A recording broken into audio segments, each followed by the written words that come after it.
Friends and comrades, Jai Bhim. Normally, when we come from Tamil Nadu to Patna, we take Ganga Kaveri Express. Nowadays, I don't take any train. I have the Alauddin's Wonderland. I only say Jai Bhim. That takes me to Calcutta, to Kannur, Kochi, to Vijayawada, everywhere. The word Jai Bhim has become a wonder word now today, and therefore I am thankful. Today being the Constitution Day, I will not enter into any controversy as to whether the police is acting fine or whether the judiciary is failing. But the Constitution makes me to think two things. The first time I came to Bihar was in 1987 when I was a member of the Bar Council, and the bar here in Ranchi organized an All India seminar on the constitutional amendment. And then I landed in now what is known as the Birsa Munda Airport. Today I have landed in Loknayak Jaiprakash Narayan Airport. There is a connection between the two. From the colonial days, when there was a tribal resistance to the free India, we continue to have a resistance. This is the constitutional message. When we driven out, people exploited this country, and we are also trying to fight out those forces which are trying to eat up this country. And therefore, the connection between the two airports is the journey which is shown in the film Jai Bhim. It is a tribal resistance against state violence. It also shows not individual success, individual adventurism. It also shows the tribal people take into an organization and then form an association, take to the streets with their own demands. That is the most important message of this. There's also another message in this film. When you see the tribal woman come to the court, she puts her left hand thumb impression in the court papers. In the end of the film, her daughter sits comfortably in a chair in the office of the lawyer and reads newspaper. The journey from illiteracy to literacy, asatoma to tamasoma, lead me to light. That is the only way we can get out of this mess that we are faced with. And when I talk about Bihar, my heart really goes to the people of Bihar, because I knew that when you talk about the Constitution, there are many things from Bihar we'll have to learn, and that I want to talk about it today. If there is no Justice Prabhat Shankar Misra from Patna, there is no Jai Bhim story at all. It was Justice Misra who came to Chennai, took charge as a Madras High Court judge in 1990. Till then we had judges also. In fact, our High Court was established in 1862. We had many judges who come and gone. 156 years of history. But this one man, Misra, changed the direction of the court. You can ask me how one man can change. It is not lawyer Chandru who changed this story. In 1990, when Misra took over Madras High Court judge, he decided to put the uniformed forces to their place. He decided to enforce rule of law at all costs. And then there were several cases of third degree methods, torture, encounter death, several stories. And then he used the constitutional power to put them to their places.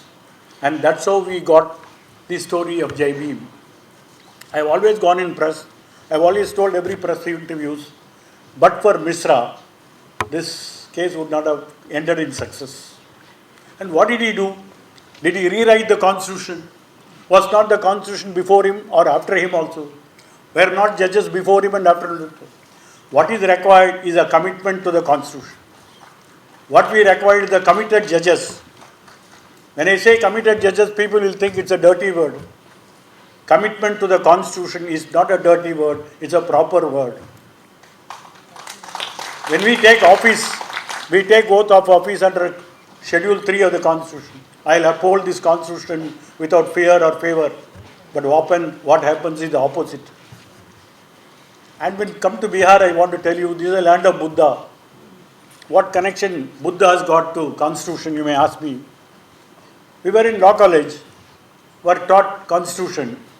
The first preamble we read today as a oath, the preamble of the Constitution, liberty, fraternity, equality. We were all told by our teachers, these are all drawn from the French Revolution. That's how our teachers were telling. Until we start reading Dr. Ambedkar, whose selected writings and speeches are available today, thanks to the Maharashtra government, published the entire book. If anybody wants to read, one of the speech he made in the All India Radio in 1954, he said that these three words are given by my Guru, Lord Buddha. I have only taken from the Dhamma, the Sangha. I have not borrowed it from French Revolution. How many of us know that the preamble to the Constitution were inspired by the teachings of Buddha, which teachings were grown, nurtured in this land of Bihar? And therefore we should also understand that the India is fertile by the Ganges and Kaveri. In fact, Justice Krishna Iyer, whose picture also you can see in the court scene, when the lawyer is arguing, you can see in the court hall. That is the court hall number 3 of the Madras High Court that was recreated by the production team. And when they put the pictures of various judges, I told them Krishna Iyer did not belong to Tamil Nadu, though he studied law in Tamil Nadu, but he belonged to Kerala. So I told them, here is a man who brought some sanity to the judiciary, who brought new direction to the judiciary, and therefore his picture should be there in the court hall. So if you see some mistakes in the film, one mistake will be Krishna Iyer's picture in the court hall. That was my request because he was my mentor. Today you find from Bihar, I remember in 1976, there's an incident in Belchi. Many of you might have not born that time, 45 years ago. Several scheduled caste people were burnt by the vested interests of the landlords of this state. That was in 1976. When I became a student in 1968, a similar incident took place in my state, where I come from, East Tanjavur, which is a Delta district, where 44 scheduled caste people were burnt to death only because they were demanding 25 paise increase in their wages. They were burnt to death. That for the first time shocked our conscience. That people can be burnt because they are asking for something more. And none of the papers in India wrote about that. That's the most important thing. There was very little coverage in the press. Contrary to that, New York Times covered that news.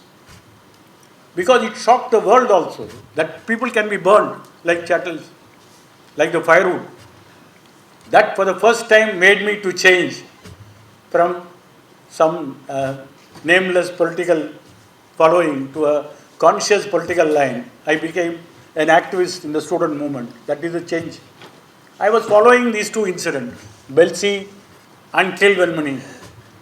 Both had a common denominator, burning of people. When Belchi took place in 1976, Mrs. Gandhi came here to Patna, could not reach Belchi. She was even traveling in an elephant. That drew the attention of the whole world. That Belchi incident became a very important issue. But ultimately, after several years, you will find the perpetrators of violence against the scheduled caste people, they were all acquitted by the high courts, respective high courts. At least in Bihar case, they were acquitted by the Supreme Court. That was very shocking because we had a very insensitive judiciary. In fact, in Tamil Nadu case, when these people were burnt to death, they were taking kerosene and a haystack and the fire, everything was taken by the landlord's car. And then they were burnt. When the matter came to the High Court, the judges wrote in the judgment, we don't believe that the landlords will supply and do all this. The landlord himself would not be there. In that case, the landlord was the first accused. He was acquitted by 2 honorable judges of the Madras High Court. Why I want to say all this was that it is not as if violence is only from police stations. Violence are also sometimes condoned by the judiciary. Sorry for saying all this in front of a judge. I can say everything because I am no longer in the judiciary. But I want to tell you that After this incident, after seeing this film, our Chief Minister wrote a letter to the production team. He said, if there is a honest police officer and a courageous lawyer and a judge with integrity, we can stop many of these atrocities. He has said that on record. This is what I want to emphasize. When we talk about Constitution Day or a law day, whatever you say, that we need to have every constitutional organ to be part of the rule of law. There is no exception. And that is taken place, we have at least some chance of coming to certain amount of sanity. Not that it's going to change the characters of all these, the existing social setup, that the Mulwasis, that the tribals of this country are going to have liberation. It's not that. But at least to some extent, you can put some of this into some fence or some leash. In Tamil Nadu, in 1958, I'll tell you, a government servant cannot be in politics. The first judgment of the Supreme Court in 1958, if you read in the law reports, Balakotaya versus Railways, they said either you be a government servant or you be a trade union leader. You can't have it both. That was reversed in a Bihar case in 1962, in Kameshwar Prasad case. That a government servant can be in service, he can also have a constitutional other rights also, a right to protest. Now this is how the law gets developed. Law is not what is written in the Constitution is not the law only. The law is interpreted by the judges, interpreted in such a way that each judge puts a mark in the Constitution. In fact, once E.M.S. Namboodiripad, a leader of the Marxist Party and a Chief Minister of Kerala, said that the judiciary cannot rise above the economic interests of the society. Promptly a contempt petition was filed. He was convicted by the Kerala High Court. Matter came to Supreme Court. Supreme Court judges very, very curiously wrote that E.M.S. Namboodiripad does not know Marxism.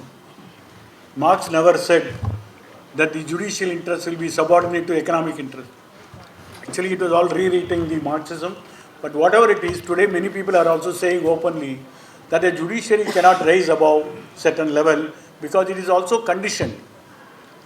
It is in that way, Kameshwar Prasad case was an advancement. A constitutional bench said a government servant can have both. You can't have a choice of one or the other. But later we find in 2002, Mrs. Jayalalitha, Chief Minister of our state, in one day, in one stroke of a pen, 200,000 government servants were dismissed. No inquiry, no charge sheet. And when matter came to court, Madras High Court dismissed it. I have no power to deal with this. 200,000 people dismissed on one writing, and court refused to interfere. Will you call this as a very conscious exercise of the power, or the upholding the Constitution because they have been vested to deal with the Constitution? That is why I am saying every day when we take oath of office under the Constitution, we are trying to reinvent, at least re-agitate the constitutional values not only among ourselves, among every section of the people. That is why it has been a public debate on this, or a public function on this, that every section should take, I will defend. This film, if at all, it shows one thing, it reaffirms the faith in the Constitution. When the hero of the film, a lawyer which is shown, he says law is a potential weapon. I will try to use it for the common people. He also, after the judgment, goes and tells that lady, it is not for your husband. Many more such things should not take place. That is why this judgment is an important judgment. He doesn't stop with that. He also says that you should have to organize. And without that, I don't think the tribals, the Girijan, Harijan masses will have any redemption in this country. Even after 72 years, we talk about equality, we talk about the non-discrimination, we talk about untouchability being abolished, we talk about several rights under the fundamental rights. But all these are in paper, not in reality. It is why this film, for the first time, shakes the conscience of the people. People, only a section of the people will say Jai Bhim. Today, millions of people are saying Jai Bhim. That is why it has become a password. I tell you with proudness that I am also part of this film production. That is a different issue. But this one case is not the only case. Many people ask me, the press people ask me, do you think after this case, things have come down. In fact, things have become troubled. As a lawyer, I dealt with about 15, 20 encounter death cases. But as a judge, I dealt with 50 cases. Then they asked, what is the difference? The difference is my own learning of this Jai Bhim case. As a judge, if the Jai Bhim case took 1.5 years to over, in my court, all these cases will be over in 3 weeks.